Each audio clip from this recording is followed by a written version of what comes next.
شگفتہ صاحبہ لکھنؤ سے، شیعہ سنی کی شادی کے بارے میں کیا مسئلہ ہے؟ یوسف شیخ صاحب نے بھارت سے پوچھا ہے، میری عمر 28 سال ہے اور مجھے زنا کا خطرہ ہے اور میری والدہ اور والد کو میری شادی کے لیے کوئی رشتہ نہیں مل رہا،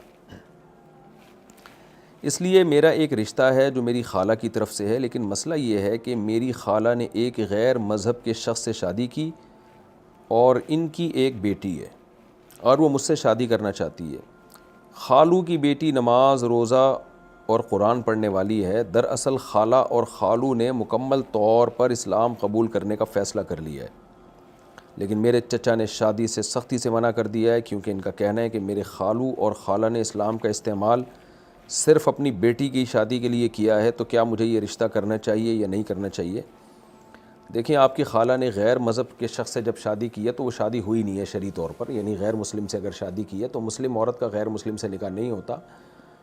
بہرحال اب بچی کا جہاں تک، ان کی بیٹی کا جہاں تک تعلق ہے، تو اب ان کے والدین کی شادی ہوئی ہو یا نہ ہوئی ہو تو ان کی بیٹی سے بہرحال شادی کرنا شرعی طور پہ جائز ہے، خاص طور پہ جب کہ وہ دیندار بھی ہو تو جائز ہے۔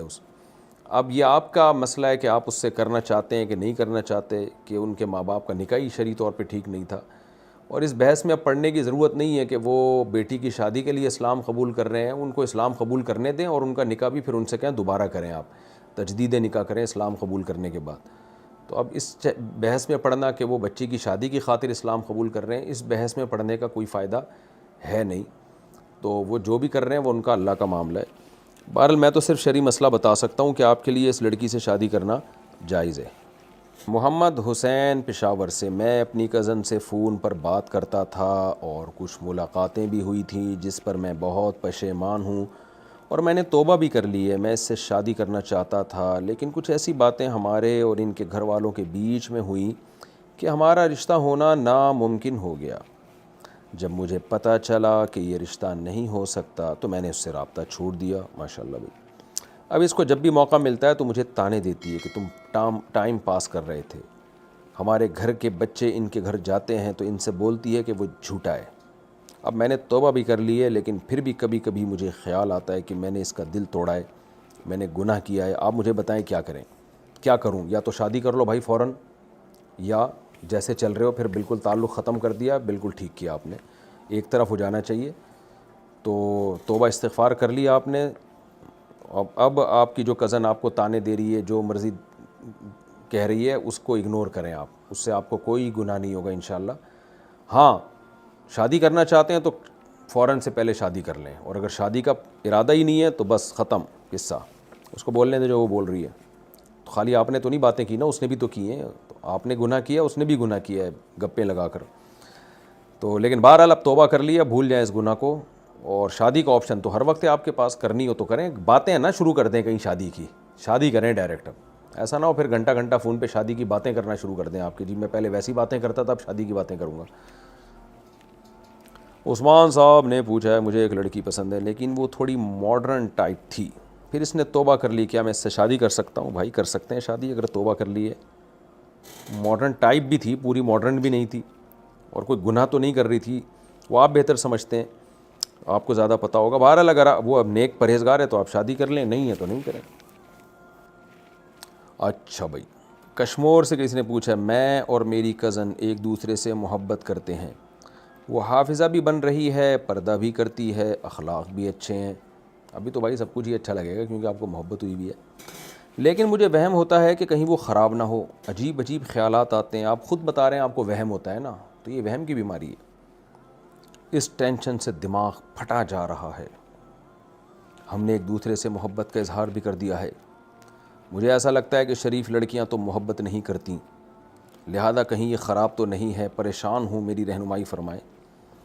دیکھیں، صرف اتنی بات پہ کسی سے بدگمان ہونا کہ اس نے آپ سے محبت کا اظہار کر دیا ہے، یہ بات تو بدگمان ہونے کے لیے کافی نہیں ہے۔ کنواری لڑکی ہے، کوئی شادی شدہ نہیں ہے، وہ الگ بات ہے، لڑکیوں میں حیا ہوتی ہے، حیا کا بہرحال تقاضا یہی ہے کہ لڑکیاں خود سے نہ کریں، ماں باپ کریں ان کے معاملے میں جہاں، لیکن اور اگر کہیں لڑکی کو پسند بھی ہے تو اپنی والدہ کو بتا دے تاکہ وہ شادی کر دیں۔ لیکن بہرحال اگر اس نے آپ سے اظہار کر دیا اور آپ نے اس سے اظہار کر دیا اور ہے بھی کزن ہے، تو میں اس بحث میں نہیں پڑھ رہا کہ یہ مناسب کیا یا نامناسب کیا، لیکن اتنی سی بات پہ کسی سے بدگمان ہونا کہ وہ کوئی خراب لڑکی ہوگی، یہ جائز نہیں ہے۔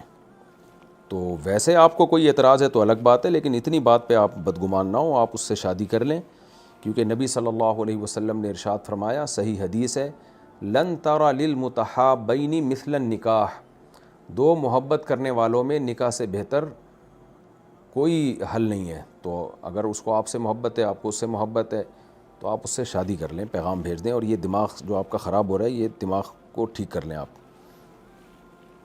شگفتہ صاحبہ لکھنؤ سے، شیعہ سنی کی شادی کے بارے میں کیا مسئلہ ہے؟ شیعہ سنی کے بھائی شیعوں کے بہت سارے فرقے ہیں، ان کے عقائدوں میں بڑا اختلاف ہوتا ہے، تو کسی ایک جنرلی ایک حکم نہیں لگایا جا سکتا۔ تو میرا اس بارے میں تفصیلی کلپ موجود ہے کہ اس بارے میں آپ لکھنؤ سے ہیں تو وہاں دارالعلوم دیوبند چلی جائیں، وہاں جا کے پوچھ لیں آپ، یا کوئی اور بڑا ادارہ ہو جس پہ آپ کو اعتماد ہو، کوئی بھی ایسا مسئلہ ہو تو، یا پاکستان میں تو دارالعلوم کرنگی وغیرہ سے رابطہ کر کے پوچھا جائے کہ بھئی اس کے عقائد وغیرہ ان کے سامنے ظاہر کیے جائیں۔ جب تک باقاعدہ کسی کے پرسنل حالات بتا کر اس کے عقائد واضح کر کے فتویٰ نہ لیا جائے، اس وقت تک جائز نہیں ہے۔ تو ہاں، کسی کے ہمیں دیکھیں، کسی کے شیعہ یا سنی ہونے سے کوئی بیر نہیں ہے، ہمیں یہ کہ عقیدے صحیح ہونے چاہیے، قرآن و سنت کے مطابق ہونے چاہیے۔ تو اب کس کا عقیدہ کیا ہے، صرف مسلک کا لیبل لگانے سے پتہ نہیں چلتا۔ جیسے لوگ مجھ سے پوچھتے ہیں کہ بریلوی کے پیچھے نماز جائز ہے یا نہیں ہے، تو میں کہتا ہوں بھائی دیوبندی بریلوی اہل حدیث کا تعلق نہیں ہے نماز جائز ہونے یا نہ ہونے سے۔ نماز کے جائز ہونے نہ ہونے کا تعلق اس سے ہے کہ عقیدہ شرکیہ ہے یا نہیں ہے۔ تو اگر کسی بریلوی کا عقیدہ توحید والا ہے، دیوبندی کا شرکیہ ہے، تو بریلوی کے پیچھے جائز ہوگی، دیوبندی کے پیچھے حرام ہوگی۔ اور اگر کسی بریلوی کا شرکیہ ہے، دیوبندی کا شرکیہ نہیں ہے، تو پھر دیوبندی کے پیچھے جائز ہوگی۔ تو امام کے لیے دیوبندی بریلوی اہل حدیث شیعہ ہونا کا میٹر نہیں رکھتا۔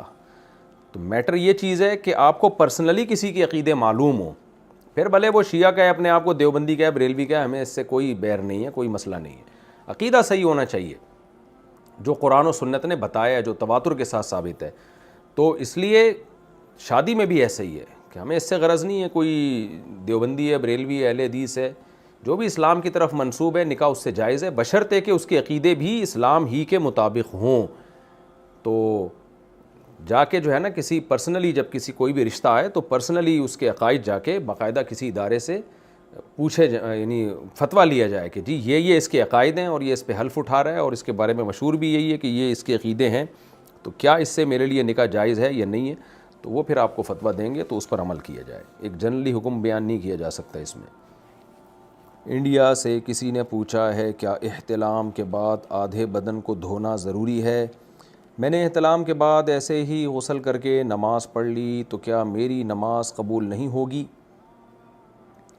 آپ نے اگر احتلام کے بعد غسل کر کے نماز پڑھی تو ہی قبول ہوگی، غسل کیے بغیر پڑھتے تو قبول نہ ہوتی، جب غسل کر لیا تو قبول ہو گئی۔ باقی آدھے بدن کو دھونا ضروری نہیں ہے، جہاں ناپاکی لگی ہو اس ناپاکی کو دھونا ضروری ہے۔ باقی جب غسل کریں گے تو پھر تو پورے بدن ہی کو دھوئیں گے نا آپ، لیکن آدھے بدن کا کوئی تعلق نہیں ہے اس سے، احتلام سے۔ جہاں گندگی لگی ہوئی ہے وہ دھوئیں۔ جو سنت طریقہ ہے نا فرض غسل کا، وہ یہی ہے کہ سب سے پہلے آپ نے کیا کرنا ہے، جہاں جہاں گندگی لگی ہوئی ہے وہ جگہ دھونی ہے، اور استنجا کرنا ہے، یعنی شرمگاہ کو دھونا ہے۔ اس کے بعد پھر آپ نے ہاتھوں کو دھو کے پہلے قلی کرنی ہے، 3 دفعہ غرارہ بھی کرنا ہے اگر روزہ نہ ہو، منہ بھر کے قلی کرنی ہے اگر روزہ ہو تو 3 دفعہ ناک میں پانی ڈالیں، اور وضو کر لیں، بہتر ہے کہ پورا پراپر وضو کر لیں آپ۔ اس کے بعد پھر سر پہ پانی ڈال کے پوری جسم پہ پانی بہا لیں، یہ افضل طریقہ ہے غسل کرنے کا۔ اور دوسرے درجے میں یہ بھی ٹھیک ہے کہ آپ نے گندگی دور کی، پھر استنجا کیا، اور اس کے بعد ہاتھ دھوئے آپ نے، پھر قلی کی، ناک میں پانی ڈالی، اور پھر ڈائریکٹ پورا غسل کر لیا۔ پہلے والا طریقہ زیادہ افضل ہے، دوسرا طریقہ بھی ٹھیک ہے، دونوں طریقوں سے سنت کا ثواب ملے گا انشاءاللہ۔